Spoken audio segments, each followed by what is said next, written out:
to me.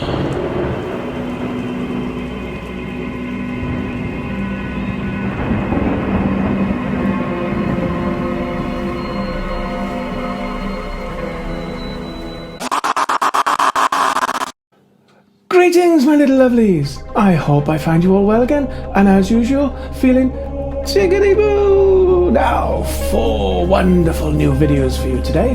The first one has been sent in from Spain, and it involves a psychic medium. Very, very good one. The next one, and the third one, are all about things that are happening in the skies, but not quite the same. Intriguing. And the fourth one is all about Mel Gibson's film The Passion of the Christ and all the strange things that went on during filming of that. Now, let's crack on, shall we? You ever wonder, just at the last minute you're about to leave the house and you can't find your keys, and it takes you 2 or 3 minutes to find them, sets you back late, puts you off track? Well, we've been sent in something by a chap called John Diamond. Now, John is a spiritual healer, originally from Southampton, but now retired and living in Spain with his partner Jackie. They are in the process of writing their first book. Now, John has sent me one such experience in. In April 2018, they had parked their car in the airport, collected their exit ticket, and found the flight was half an hour late. I then realised that Jackie was feverishly going through her purse and handbag over and over again, trying to find the ticket. When the late flight finally arrived, we told the kids that Jackie had lost the ticket, even though I had saw her put it in her purse at the time. Fortunately, there was a manned 24-hour kiosk, which we headed for, and explained to the guy what had happened. So after asking for my passport, NIE number, car logbook, etc., which took 25 minutes, he eventually stamped a new ticket and we could leave. When we got to the second roundabout coming from the airport, there was 2 police cars, 2 ambulances in a 4-car pile-up, with a mass of blue lights around. I immediately started to suspect why we were delayed. I asked my spirit guide what it was all about. Sometimes you're held up for a reason. If they had left on time, John and Jackie could have been involved in the car pile-up. It was not their time to die. John concludes people don't realise that we have guides with us all the time, and any item can be disappeared by them removing the energy from it. In fact, the car park ticket was there all the time, but we couldn't see it or feel it at the time. How interesting. What do we think of that, folks? Anything like that ever happened to you? As usual, let us know.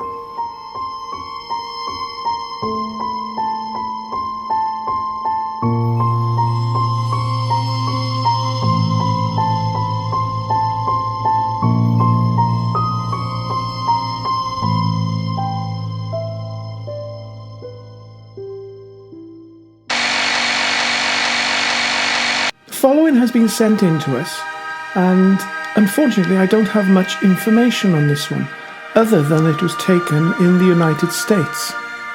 But I thought I'd bring this to you anyway. What do you think of it? Can you see anything there? Any other shapes? Let us know your thoughts, folks.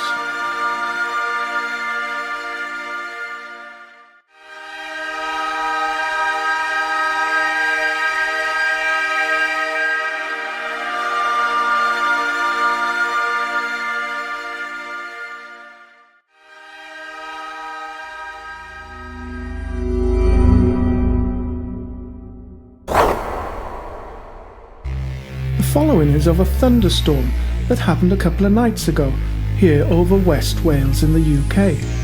Nothing unusual about a thunderstorm, you might think, but there is something unusual about this one.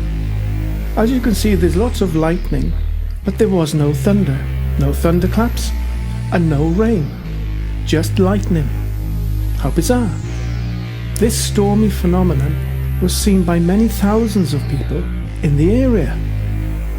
As a footnote, I was lying in my bed watching this, and I thought I should go and get my phone and film it, but I couldn't be bothered to go downstairs and get it. But I did guess that some of my friends might be filming it, and I was right. And so, My laziness paid off.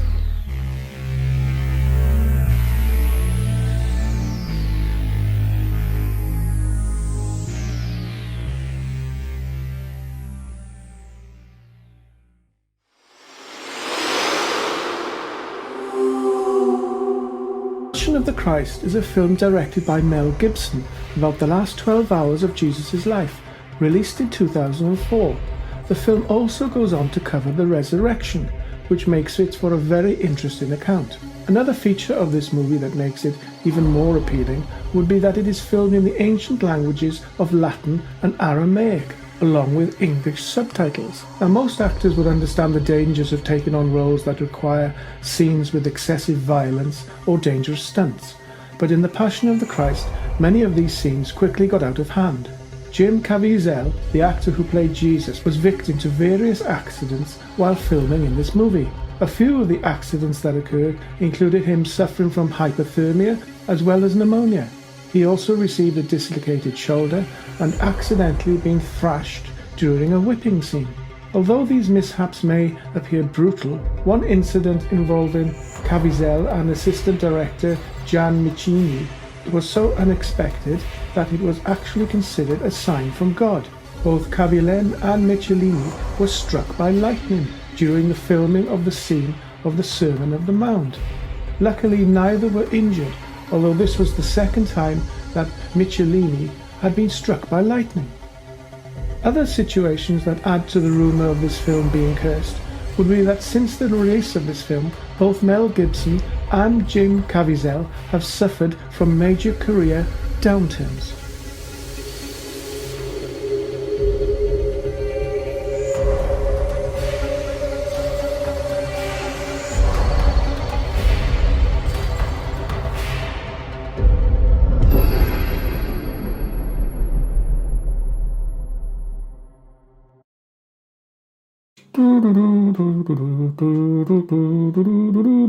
Oh! You're back. I didn't see you. Creeping up on me, you naughty little lovelies. Now, it doesn't get any better. Now, I hope you enjoyed them. Let us know. I've got the giggles now. Let us know your thoughts. Keep everything nice and clean and tickety-boo. Now, we're having a few issues here with YouTube not sending out notifications. And we've had one or two of you saying you've had to go searching for our videos as you're not receiving the notifications. We're sorry about that. We just hope YouTube sort themselves out sooner rather than later.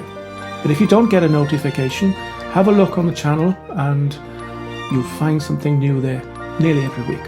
Actually, every week. Marvellous. Right, that's enough nonsense from me. Until next time, my little lovelies, take care and stay safe. Ta-ta, my little lovelies. Ta-ta.